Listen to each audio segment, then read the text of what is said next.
You see, 1979, we had an opening in Ghana. Actually from 1978. But 1979, we really started going to Ghana. And I will go at the weekend. And we'll go by road. And it was quite hard. Quite hard.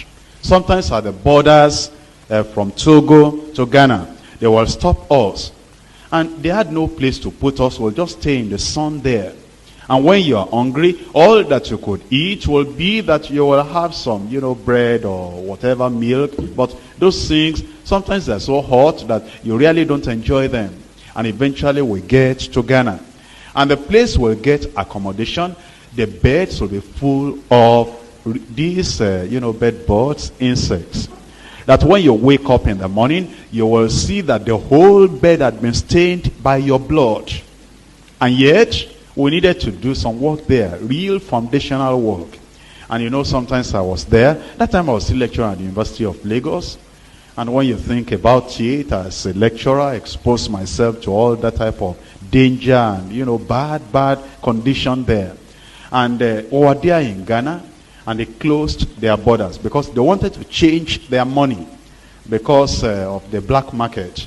And when they closed their borders, and I didn't even take permission from the University of Lagos because I just went on a Friday so as to do something there and come back Sunday night. That Friday, they made the announcement over the radio all over Ghana that they were closing the borders.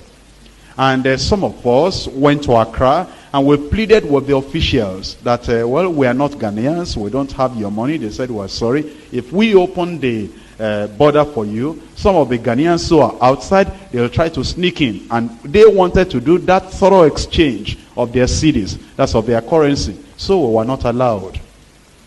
And I was in there. No money, no food, no good accommodation. And the place we got, the place was so bad. Even in my early childhood days, when I was in primary school, I don't remember sleeping in conditions like that.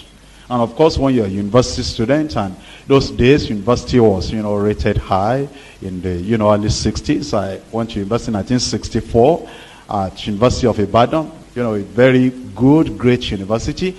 And, to have been in such a place and be in that place in Ghana, it was hard. Very, very hard. No good food. And, there was no tract for us to use because I didn't go with a lot of tracts. What am I to do now? Immediately I sat down. And since I wrote the tracts in Nigeria here, I could sit down and write new tracts. And the people were lining up in Ghana, in all the banks, because they needed to exchange the old currency for the new currency. Immediately, I wrote tracts on salvation, on evangelism. And the following day, I took them to the press over there. I didn't have money. I said, take my word, I'll pay you later. There's no money now, the borders are closed. And they printed everything for me. And I got some people in Ghana, and I distributed them to all the banks where people were waiting. And I said, go and distribute there. When we did that in Kumuyi, I sent people to all the towns in Ghana. And I said, this is how to do the work of God. Hard days, but fruitful days. But now, Ghana has established a deeper life. In Accra alone, our church is more than 2,000 in membership. In Kumasi, our church is more than 1,500.